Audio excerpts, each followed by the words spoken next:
Hello, it's Val, and here I am in the Val Larsen music studio, and today I wanted to do a little vlog about perfectionism.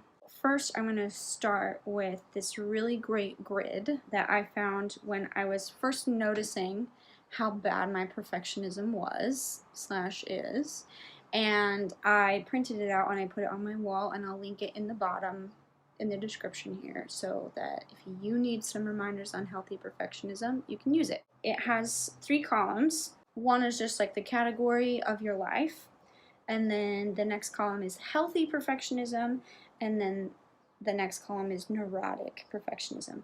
So we're going to look at each of these. Number 1, relationship with goals.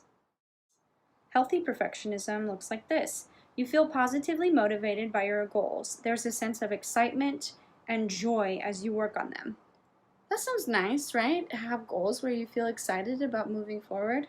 Here's your neurotic perfectionism, the bad perfectionism.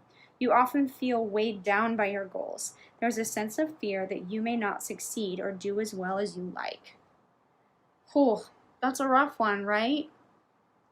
So what I've noticed is that perfectionism does not make me perform better. It just makes me anxious. So when I'm looking at a goal, if it's starting to like weigh me down, right, like this neurotic perfectionism talks about, if it's starting to weigh me down and like not be fun anymore, and not that all goals are about having fun, but most of them are about making your life better. So there's got to be some positive coming out of it, right? If I'm not getting that positive out of it, then I need to look at it and think about how I can change my attitude or change how I'm speaking to myself about it to get out of that perfectionism stage that's neurotic and into that healthy one where I feel positively motivated by my goals and that there's a sense of excitement and joy as I work on them, right? Okay, number 2, bias for action. So in healthy perfectionism, you focus on taking action while improving as you go along. A neurotic perfectionism is you constantly procrastinate in anticipation of that perfect moment to do something. So this one I think has been the most detrimental to me in my life, that I'll be waiting for this perfect moment. And I'm an empath, and I'm definitely a romantic, so I'm always like, it's like that Pirates of the Caribbean one, the opportune moment. But life isn't like that, right? Life isn't a movie script. Life isn't made that way. And if we wait for the opportune, perfect, just right time to do something, when we are the most prepared or the most ready or whatever, then we'll never do that thing, because if you're always waiting for yourself to be like perfectly ready, you're never going to be perfectly ready to do something. You just aren't. So you just have to learn to do it messy. That comes to like a little anecdote I have. I have a business coach. His name's Brett Shuford. He's the Broadway life coach, and he's the best. So if you ever need a good life coach and you're a performer, Brett's where it's at. But he really pushed me to start doing these YouTube videos. It's been my dream for a long time. I was so caught up in being able to be perfectly consistent from the beginning and make perfect videos from the beginning, that I just wasn't doing it at all. I was never doing it. And I think this is kind of like, there's a double-edged sword to this. This, for me, I really noticed bit me in the butt because of how I was criticizing other people. Right? I was watching YouTube channels, and this is so sad, but instead of being supportive, I was thinking like, well, that's not a good shot. Oh, they don't have good lighting, or ooh, these lyrics are terrible, or wow, she didn't write that out before she said it to the camera, or whatever. And that ultimately came out of jealousy, because they were doing the thing that I wanted to do and making it happen for themselves. It came out of jealousy, and then it was also exactly how I was treating myself. So I think choosing to do something scared and do something messy is a great way to put yourself through exposure therapy and just do something. Realize that you're not going to die if you do it. The real kicker that Brett gave me was quantity makes quality. No one has the best quality their first iteration. It's after many, many, many iterations. So don't expect that of yourself. Do it messy, do it imperfect. Something I had to start telling myself about my videos was like 90% is okay. That can seem like, oh well, but if you're gonna give something every week, you're gonna put something out every week, like while you also have like other parts of your career that you're managing, like if that's not 100% all that you're doing, like yeah, you're not, like 90% is actually pretty high if you have 5 different media focuses that you're trying to put content into on a regular basis. The next one is personal satisfaction. So if you're a healthy perfectionist, you celebrate every small victory and give yourself credit where credit is due. If you're a neurotic perfectionist, you feel constant dissatisfaction with what you've created or achieved, always feeling that nothing is ever enough. Our brains are wired this way. We are made to focus on the things that are negative because our primal self needed to do that in order to survive, right? But our survival bases are covered and our brain is still trying to find that negative thing, right? How can it be better? How can it be better? How can it be better? And yes, that can like really propel you forward. But so often we're not recognizing like, wow, I worked on that for a month and then I put it out and it's in the world now and I'm proud of myself for doing that, or I'm proud of myself for all of that practicing I was doing with my teacher, or I'm proud of myself for going to that audition even though I was so afraid. Like whatever the little hurdle is, stop, look back and recognize that you did something that you couldn't do before, no matter how small it is. And be proud of you. Number 4, macro versus micro. You recognize the big picture and do what is necessary to achieve the best outcome, never getting caught up with little details. Ooh, that's a good one. Recognizing the big picture can be a hard one. That's one that I still am like working on. The neurotic side is you obsess about correcting tiny mistakes that have no impact on the big picture, often at the expense of other priorities. This is like 100% how I feel every time I'm doing a self-tape. That I will get obsessed with at what time I look from here to here on a tiny tape, and then I'm missing like the feeling of the whole character or whatever else, right? Whether I look here or here is not as important as whether or not I'm grounded in my character and like feeling the whole performance and doing well, or whether or not I say and or but in a conjunction in a sentence. You know, it's not perfectly what's on the page. It's like that's not as important as the big picture, which is portraying the character. 5, you have work versus self. You have a healthy focus on personal health, relationships, and rest. That's the healthy one. And then the neurotic one is you constantly neglect your personal health, relationships, and rest time for work. Guilty. Guilty on like every count on this one. This is probably the biggest thing that I'm working on as a perpetual perfectionist.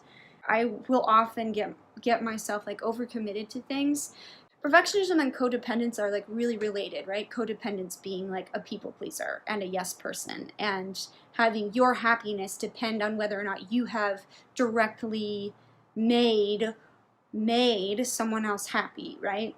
So this is just being able to recognize what your boundaries are, when you need to rest, when you need to give your mind a break, when you need to spend time with family and feed relationships, and at what frequency that needs to happen.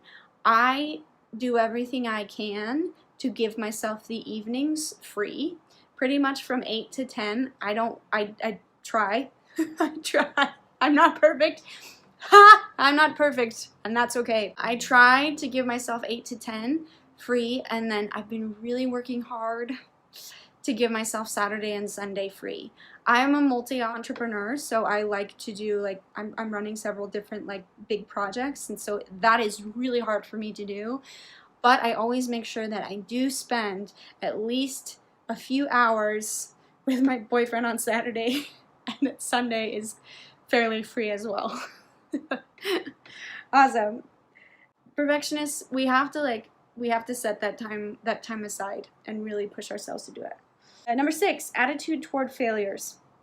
So healthy is when failures happen, you focus on learning from them. You understand failure is part and parcel of success. Whereas unhealthy, you hate failure. You beat yourself up over every failure, even small mistakes. So I recently submitted a self-tape for a musical that I have tried out for so many times. I have some mildly traumatic history with auditioning for this same role when it was going on off-Broadway and then when it was also going on Broadway, and not booking it either of those times and then having a friend book it and now she's famous and blah blah blah. I have to just keep telling myself, like, I still want to play this role. And thank goodness, on one level, that musical theater is one where, like, a role you want to play keeps coming back up. It keeps coming back up. You keep getting a chance. It's not like TV and film where it's like one person books that role and then it's gone forever. But I just continue every time I audition for this role. It is like a mental health check for me and a perfectionism check for me. It's like, okay, am I over, have I done the work to get past this other thing, right? So, and see all of those failures as just me on my journey, getting closer and closer and better, and that litmus test is one particular role, but I know that that's happening for all of the roles that I don't book. I'm always just trying to look at those auditions. It's like, I'm getting better. Well, I learned something new. I learned something new at that. I learned something new at that. Just keep going. Number 7, attitude toward past mistakes. You use past mistakes as positive learning points to be better if you're a healthy perfectionist, right? Past mistakes are positive learning points to be better, right? This is all that progress mentality. Progress over perfection, right? And then the negative side of that would be you feel regret over things that are long past. Man, am I the queen of that last one. Man, like 4 through 7, I'm really have some work to do. But feeling regret over things that have passed, like that one, that's a hard one. That's a hard one. And I personally have had to go to therapy about some things that have been like mistakes from my past. They're not even necessarily like bad choices I made. They're just choices that I like speculate on, and I'm like, oh, if I'd made a different choice, would I have this one thing that I want, or, you know, and not even really, just kind of like neurotically picking apart my past decisions and deciding that they're mistakes when I don't know what it would have been like if I had made a different choice. Like, it's easy to just fantasize that. But to look back and look at those past mistakes as positive learning points to be better. Like, okay, how can I take that mistake and next time adjust something for it to be a little bit better? One thing to try and make better, right? Incremental progress. There's this great scripture that talks about how Jesus learned things line upon line and precept upon precept, right? So building knowledge a little bit at a time, and then you have this solid base of knowledge that's all built up from wherever you began, right? If we were going to look at that like building a house, right? If you built the foundation and then you rushed through all the middle part and then built the roof, you're not gonna, that's not gonna be retained. It's all gonna just like fall over, right? If you do a bad job on the middle or you rush through it, you're not gonna have a sustainable home, right? So I find I am also, as a perfectionist, pushing myself to learn faster, learn quicker. Why is this taking so long, right? I have this kind of like I'm behind mentality, this I'm behind feeling, and I try to replace that with I'm right where I'm supposed to be. I'm right where I'm supposed to be. I'm right where I'm supposed to be. That's my little vloggity vlog on perfectionism. Please leave a comment. All my performer friends out there, or just like general perfectionists, What are some things that you do for yourself to avoid that perfectionism and keep yourself sane and keep yourself happy? One other thing I want to close with is often in the entertainment industry, which is the industry that I'm in and most of my friends are, right? We're taking something that is a lot of people's hobby and we're making it professional, right? So we're putting a ton of skill behind something that is usually for the layman to have as a hobby. And then when someone says like, hey, you need a hobby, all you do is work because like your hobbies became your work. I have seen it so many times that performers especially will take that hobby and they will put so much pressure on it to be as good as what their art form is that it stops being fun and it gets destroyed. So be okay with being bad at something. Laugh at yourself. Everyone is bad at stuff. Me, it's bowling.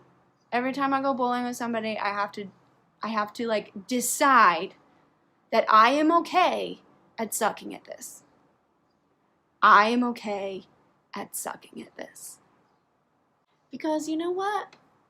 People love you anyway. You don't have to be perfect for people to love you. That's the root of it.